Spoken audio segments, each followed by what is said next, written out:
So we're going to practice redoing the 2NR on a PICs debate, where the negative is defending reading a plan-inclusive counterplan.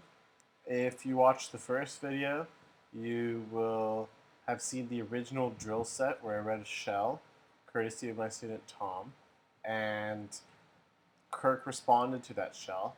And then in that video itself, there were a lot of adjustments that were suggested. So Kirk has spent some time practicing the redo, and now we're going to hear the redo. Okay. Just give me a second to review these arguments. That's fine. Okay, we're ready for the roadmap whenever you are, Kirk.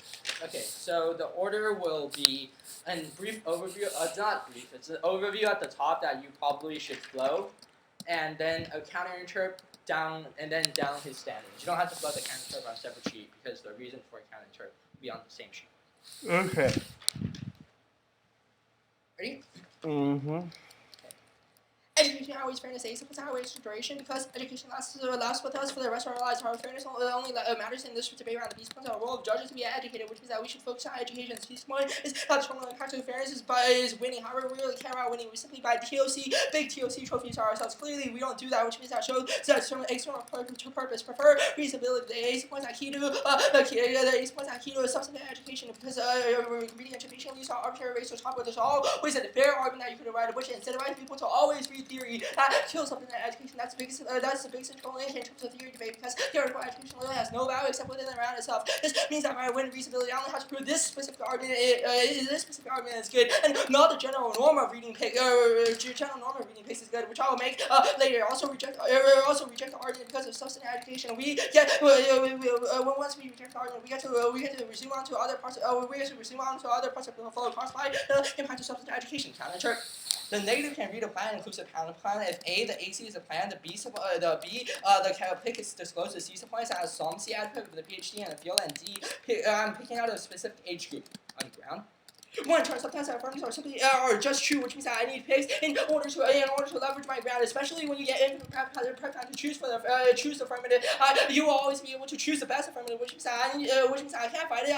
I can't answer back unless I have a pick. Second turn, if you read a plan, then I should be able to read a pick because you're parameterizing the resolution, which means that I should be able to parametrize your advocacy cross by to reciprocity. And three turn, I'll give you more specific. I'll give you more specific turn. I'll give you more specific ground because I focus on hyperspecific. Which gives you better quality evidence and increases the quality of ground that you have on four. Infinite prep means that means that you should be able to be prepared for my pick.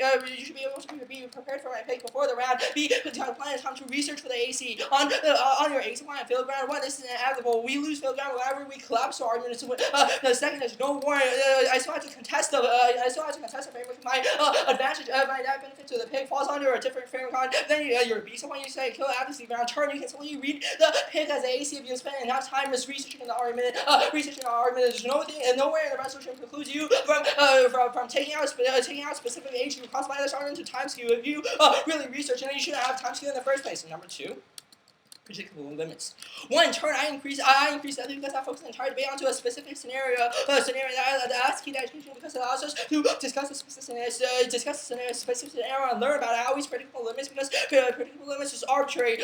Everyone has a different concept of what a predictable limit is. However, we can always say that an argument increases more that the second my counter-education is able to solve for your predictable limits because the amount of picks that you have to research for is down to one or two. You still can't do that, and you probably shouldn't be debating three turn. Increase the research because I force you to research for picks instead of just sitting on your lazy butts and just having your AC. Don't let it come up here and say that's too much research because my counterinterpretation already solves for that. Real world education. One turn, I increase policy making education because the way policy making works is when the House makes a bill, it sends it out to the Senate. However, if the Senate doesn't like a specific portion, it crosses out for that portion and sends it back to the House, which means that Senate is essentially picking out of the bill that House. But that's exactly how picks function. I always often say he's pointing out there's other forms to learn that satisfy the model. Your own evidence can see that most people use the satisfying model, which means that's probably something innate that we don't have to learn about debate. You say that less people know the other model, which means that debate is a unique form where you can learn about the other model of the beast points that most people are already this way, and most people don't do debate, which means that debate doesn't take away from the satisfying model. And second, debate is not decided based on real world, because debate is a competitive activity. For example, real world there's bribery. However, there's no bribery in debate on time skew. One, there's inevitable that all arguments are skewed on the beast points. Some debaters are just faster. Second, you can simply leverage our AC offense. We're going to no time skew. 4 and 3. Okay, that was really good.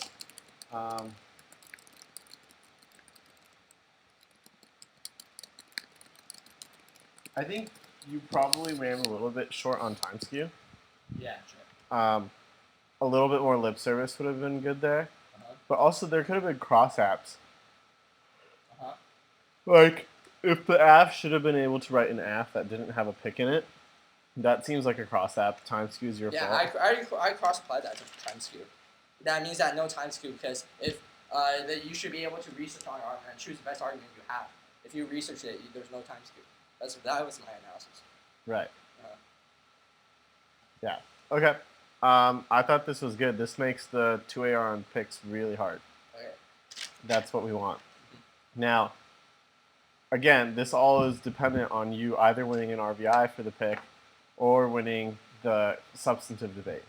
Wait, so like you didn't send me the shell, so can you explain the predictable limits argument that I had to prove the general norm being good with competing interpretation? Because I thought if I win competing interpretation, that means a question between the interpretation and counter interpretation.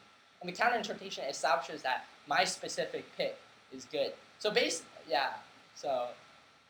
Right, and so competing interps usually isn't thought of as is this specific pick good, but rather is the practice of reading picks like this good. Picks like this good, but isn't that? But so what's the what you're trying to do is you're trying to narrow the focus of the debate from norm setting to this round. Right. Right. And it's not necessarily the case that competing interps means you can't focus on this round.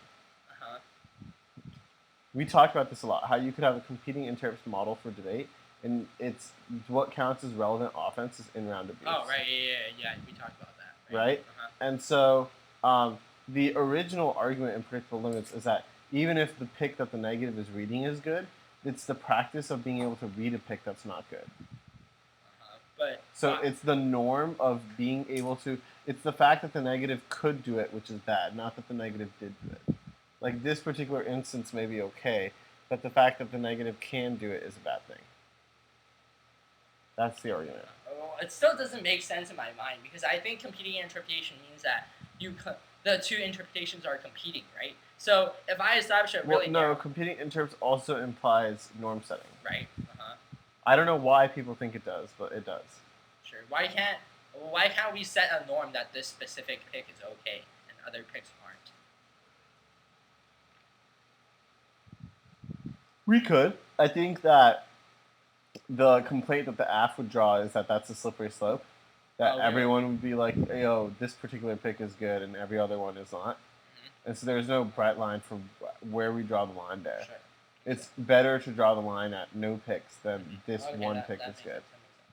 That makes sense? Yeah, that makes sense. Okay. Any other questions? No, I'm good. Okay. Yeah, that's all the drills that